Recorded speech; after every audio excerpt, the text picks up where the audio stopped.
ভীষণ প্রধানমন্ত্রীর যে উদ্দেশ্য ডিজিটাল বাংলাদেশ থেকে স্মার্ট বাংলাদেশ গড়ার লক্ষ্যে কাজ করার জন্য আমি আমার এই চান্দিনা থানা সকলের পরামর্শ নিয়ে চান্দিনাকে ঢেলে সাজানোর জন্য, চান্দিনা মাদক মুক্ত করার জন্য, চান্দিনা সুশাসন প্রতিষ্ঠা করার জন্য আমি ইনশাআল্লাহ কথা দিচ্ছি, নির্বাচিত হলে আপনারা আজকে দিনটা লিখে রাখেন। আমি যদি উপজেলা পরিষদে বসতে পারি, চান্দিনার সকল মানুষ অন্তত আমার কাছে যে ন্যূনতম সম্মানটুকু পাবেন। প্রত্যেকের দুঃখ সুখ শুনে আমি আমার যথাসম্ভব চেষ্টা করাম তাদেরকে সান্ত্বনা দেওয়ার, সমস্যা থাকলে সমাধান করা। আপনাদের কাছে আমার অনুরোধ থাকবে, আপনারা আমাকে একটা ভোট দিয়ে নির্বাচিত করেন। ইনশাল্লাহ দেখবেন আমি কতটুকু কাজ করতে পারি। মাইজখারের মানুষ আমাকে তিনবার নির্বাচিত করেছে।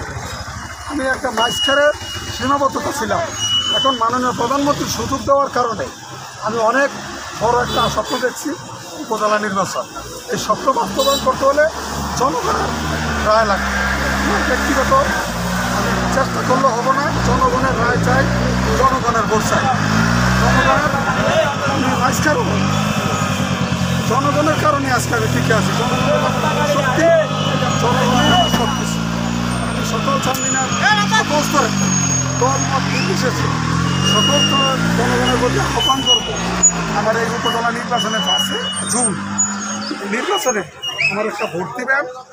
আমি সেই ভোটে বিজয়ী হয়ে আমি মাননীয় এমপি মহোদয় এবং উপজেলা চেয়ারম্যান হিসাবে যদি আমার নির্বাচিত করেন, আমরা উপজেলা সকল প্রশাসনিক কর্মকর্তা এবং এমপি মহোদয়, ইউনো মহোদয়, থানার ভারপ্রাপ্ত কর্মকর্তা সহ চান্দিনাকে কীভাবে সুন্দর পরিবেশ রাখা যায়, কীভাবে চাঁদা মুক্ত করা যায়, কীভাবে চান্দিনা ভালো রাখা যায়, সেই পরিকল্পনা করব। ইনশাআল্লাহ চান্দিনাটা ভালো উপজেলা হিসেবে যাতে সারা দেশ থেকে একটা দর্শনীয় থানা হিসাবে পরিচিত লাভ করে, সেই প্রত্যাশা রেখে আবারও আমি উপজেলা নির্বাচনে পড়ছে চান্দিনার সকল স্তরের জনগণকে ধন্যবাদ জানিয়ে, মিডিয়া বিশেষ করে মিডিয়ার ভাইদেরকে বলবো, আপনারা আমার সম্পর্কে জানেন, আপনারা দীর্ঘদিনে আমার কার্যক্রম সম্পর্কে জানেন, মানুষও আমার কার্যক্রম সম্পর্কে জানে।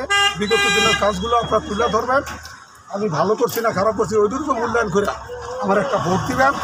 আমি শেষবেলা একটু সম্মান চাচ্ছি, এটা আমার জন্য বিশাল একটা সম্মানী জায়গা।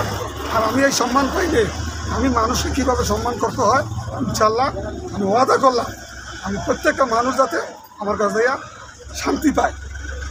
সবাইকে এই অনুরোধ রেখে মিডিয়ার ভাইকে ধন্যবাদ জানিয়ে আমি আমার আলোচনা এখানে শেষ করলাম। জয় বাংলা, জয় বঙ্গবন্ধু। আসসালামু আলাইকুম।